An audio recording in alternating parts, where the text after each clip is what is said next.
So I'm Kathleen, and I live here in the jungle. So I'm from Canada, and I came here about 4 years ago.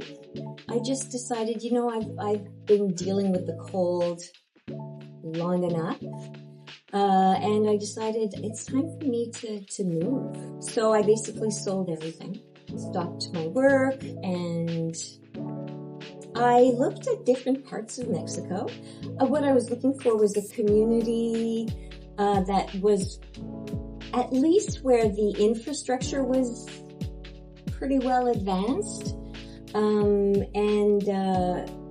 where I had a feeling that the people that would become neighbors would be people that I could form community with. And so I looked at a variety of different places, and in the end I found one that I thought I liked most. So it's one of the ones on the between Tulum and Cobá.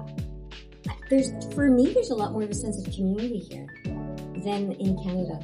I think as Canadians, and I think it's probably true of the UK and the US from what people tell me, we're less turned towards community.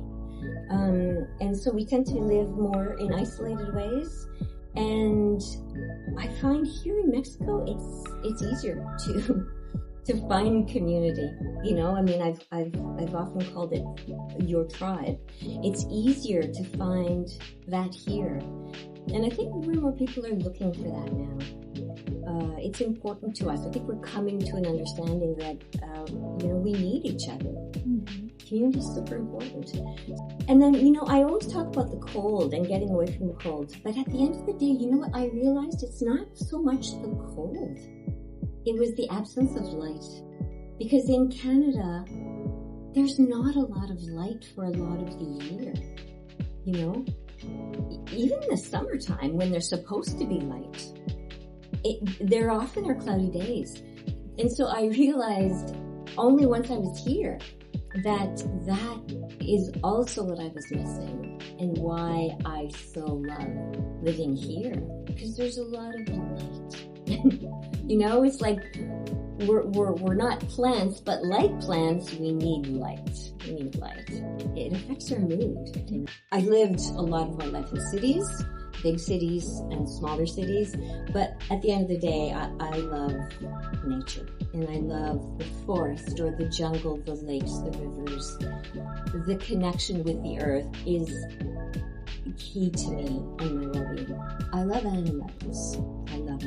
And I think that they are amazing teachers for us and amazing friends. And so I did training in animal communication as a pet death doula, so to support people and their companion animals as they are going through that difficult loss of an animal. But I'm also a holistic health for pets coach.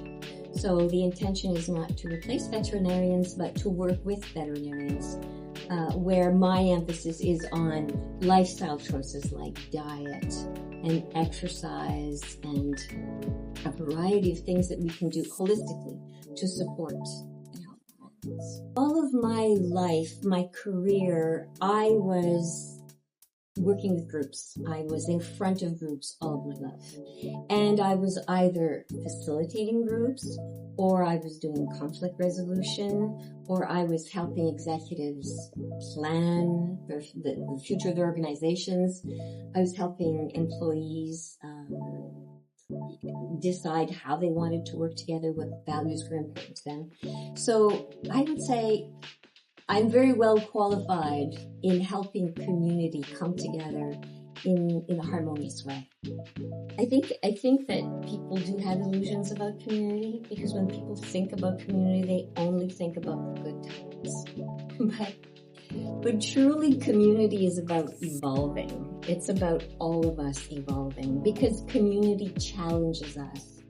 It also, yes, it's amazing, and there's joy and happiness and sharing and support, but it's also challenging because it will make you realize where your wounds are. and it will make your wounds come to the surface. And if you want to be happy in community, you have to be brave enough to face your own wounds. And be willing to heal them. Be willing to heal them. So it requires vulnerability, like a lot of vulnerability. And when people will sometimes try to run away from community when it gets to that point. But that's the point that you shouldn't. That's the point that you should stick with it and work with it to get to that part where you evolve together as a group. And that's a really powerful place to be. I think I was very fortunate, to be honest, in my whole process.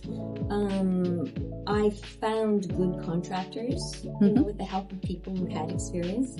I also had friends who lived here before me, so they were able to advise me, and that really made a big difference.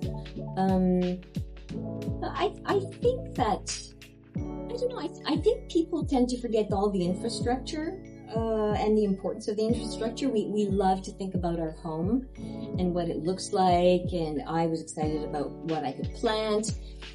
But, the really important stuff is the well and the septic, and just all the waterworks for your house. I mean, and I tend not to think those things. So for me, that was a learning curve. So I would say to people, make sure you think that through really well.